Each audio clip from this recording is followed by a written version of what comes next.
Super Families Chemistry going up against a Champions Synergy. Welcome to the English Desk. This is the star match of week number 4. My name is Ingan. Together with me is Naisu. Yes, sir. And Naisu, what can you say? I know, we called the draft absolute cinema, fantastic, but realistically, okay, who are you leaning towards, especially in the early to mid game? Man, I don't know. I love both drafts here. It's tough to decide, especially when we were going through the draft with our boys over there on the panel. But this one I can see go anyway. But look how much damage also Fnatic is just going for. Triple Warcry Emblem. Oh, they want the damage here and now. oh my goodness. So it's Kirk, it's King Kong, and it's Kelra. So you can expect a really aggressive rotation from Fnatic Onic. And it actually makes sense, but look at this first. King Kong? Already going to get knocked up and just baked here. Kyle TZ will go ahead and pick up the kill early on. Okay, so that's the dilemma. But wait, Few! Oh no. He should be fine. Super Prince flickers out Few as well. A whole lot. I mean, this is what we expected, Ingan. Okay, so that's the dilemma of having 3 Warcries. You know, you think you have enough damage, you have enough to burst down the members of Falcon's Apbren, but the problem is Falcon's Apbren, they're ready for it. They're ready for those kinds of aggressive lineups. That's why they have Flap TZ to dish out the damage, to burn the bulky heroes, and at the same time Ogwen. But for me, the problem, I think, is the mobility of the roamer of Falcon's Apbren. What do you think? You think it's the mobility? I think at this point, honestly, he has one job, man. It's land those penalty zones. When he has the flicker, that's great. And Ogwen, honestly, that's all he has to do. Right now, though, the battle for this turtle is going to break out. Not sure if they commit to it. Looks like King Kong will just go ahead and secure it out. They bring Brusco back here. The Flare's going to be there, too. Another trip back to the fight. Revenge strike landed, but it's not enough to kill Brusco. Oh, but now they're focusing their eyes on this purple buff.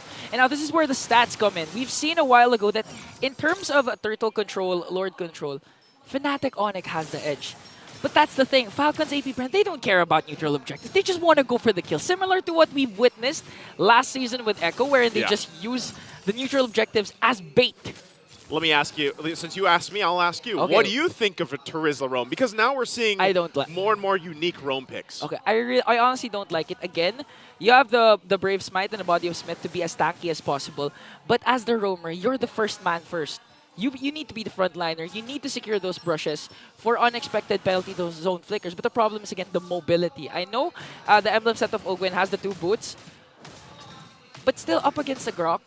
You just feel like he's not fast enough. Yeah, he's not fast enough.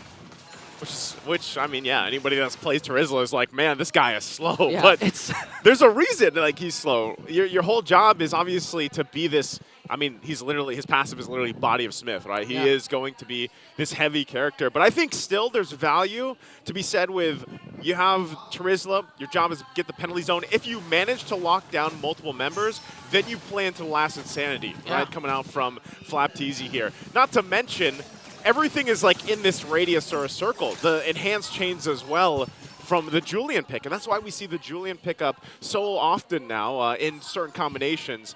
The Jushin was a surprise to me too for Few, just because honestly, like coming into the regular season, we were expected to see her a lot, but then she kind of fell off a little bit for picks wise. It's just more niche here. I think it's a good answer against Brusco. Even if it's a Grok with a passive power of nature that he becomes CZ immune, we've seen Brusco play recently always zoning out, doesn't care about the damage output of the opposing team.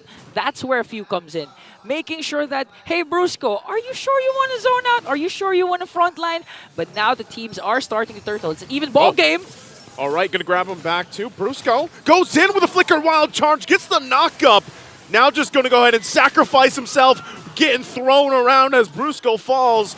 But Fnatic Onic, King Kong wanted the objective, and they get the second turtle of the game. Okay, again, that for me, that's a worth it trade for the Bees. They let go of the turtle, but still, they have the gold lead. And again, Kyle TZ picks up a... Was it Kyle or Few? That what? They got the kill onto Brusco for that second turtle. I think it was Kyle. I'm just assuming it's Kyle. But again, still a worth it trade for Falcon's Apbren. Now the main question here is... Oh! Wait! There's the penalty zone we were talking about. They're going to try to drag Super Friends. Eternal Guard drop down too. Has to pop the beacon. They might still go for more. They drag King Kong back. He dodges it. And Flapteasy will go in under the wall, under the turret, as he gets Spear Destruction. Oh, multiple members. I don't think you pull the trigger on that, even if you are Super Marco. You get again, there's the Deathly Grasp coming in from Super Friends that could easily terrify the Super Marco. So still, the discipline of both of these teams are still here. A little bit of an overextension from Flapteasy, although I thought it was a win because he was able to expend the flicker of Super Friends. But Brusco once again, man. Always ready with those unexpected wild charge plays. Yeah, it's a wild Brusco half the time, and honestly, that's what he's got to do. Like, he's got to make those decisions, and sometimes FCAP, the way they're playing, you know, they're going to press those situations. They're going to put the pressure on any team that they play up. It's almost like they're just limit testing this super family, right? Yeah. That's what they have to do for this. You even heard it. If you guys didn't catch that built-up video, the one for both these teams, it was amazingly put together, and a great interview, too, from, of course, both of the coaches on how these teams have built their own version of chemistry and synergy all together here. Again, Brusco goes in with Wild Charge. You're going to try to catch Few. Flickers on out. Pops the beacon as well. We'll be back to safety, and now with everything, Turtle, third one of the game. Is it going to go to Fnatic again? Okay, Few also pops his Purify here, so limited resources for Falcons Apbren coming into this third turtle. The last two turtle takes went to Fnatic Onic, but Falcons Apbren manages to find the trade with 2 kills. And this time it's going to be a 5-on-5. Who's going to get the turtle here? It looks like King Kong still. Wow, even with that. But is there a counterplay here? FCAP pops a conceal. I don't think they're going to find anything. But look at Marco, though. 3 for 3 objectives. Marco pushing on the bottom side, as he should, as the Mozcom. Okay, evens out. The turret takedowns, 1 for 1. 1 in the bottom, 1 in the top for these teams respectively. And Falcons Apbren still holding on to this gold lead as King Kong commits a Grand Theft Purple. What do you think of the Joy, man? Like, I know we saw it yesterday as well.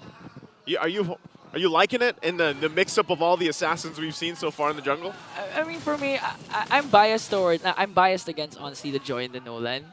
I honestly don't like playing with those kinds of heroes because it's really hit or miss. Like, so your bias isn't you don't like them? Against them. You're against I don't them. like it's like a hero that either you win with it or lose with it. There's no in between. There's no 50-50 when it comes to those heroes. For me personally. Well, again, you know, even with that, I think Joy, she shakes things up enough, or like Joy, this shakes things up enough in the meta of the constant lings, the Hayabusas, the Nolan, of course, still there. The Fanny, yeah. Fanny for certain teams, but like Joy is one of those ones where like you are literally just trying to keep up with Joy for the most part, and that's why I said I was even happy yesterday when we got to see the Bane back-to-back, just showing some different flavor, I would say, into the jungle here, and Joy definitely serves that purpose for Fnatic in this game. And if you look at the past minute where there's nothing crazy happening in these team fights, they've gone and whittled down that gold lead that FCAP had. You know, I've been noticing a lot of head-to-head matchups between the junglers. We've been seeing, you know, assassin junglers always meeting 1v1 like this happening right Kyle now. Teasy gonna go in, enhanced sword. Oh, Kirk though, looking to pick up the kill. Won't be able to get it. Already using the Primal Wrath. He might be forced to fight. Super Friends there dropping down the Eternal Guard, and they disengage from it. Good backup from both sides of the teams. Okay, so that's 3 ultimates wasted for Fnatic Onic and 2 used up as well for Falcons Apbren. 3 turtles was secure by Fnatic here. And I think this time Falcons Apbren, either they go for the Lord or at least get 2 kills. So Fnatic Onic doesn't manage to utilize that very first Lord, and even the lead has switched to the side of the Sonics. And looking at the map, a lot has happened, a lot of rotations has happened, but seems like only 2 towers have been taken down. A relatively slow game despite, you know, a lot of almost kills. Close fights, close kills. Fights, yeah.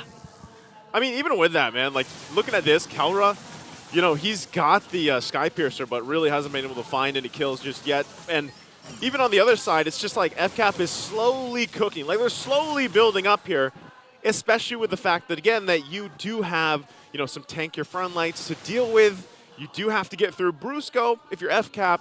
But additionally, as the game drags on longer, maybe this ends up being a 20-plus minute game by the way things are going.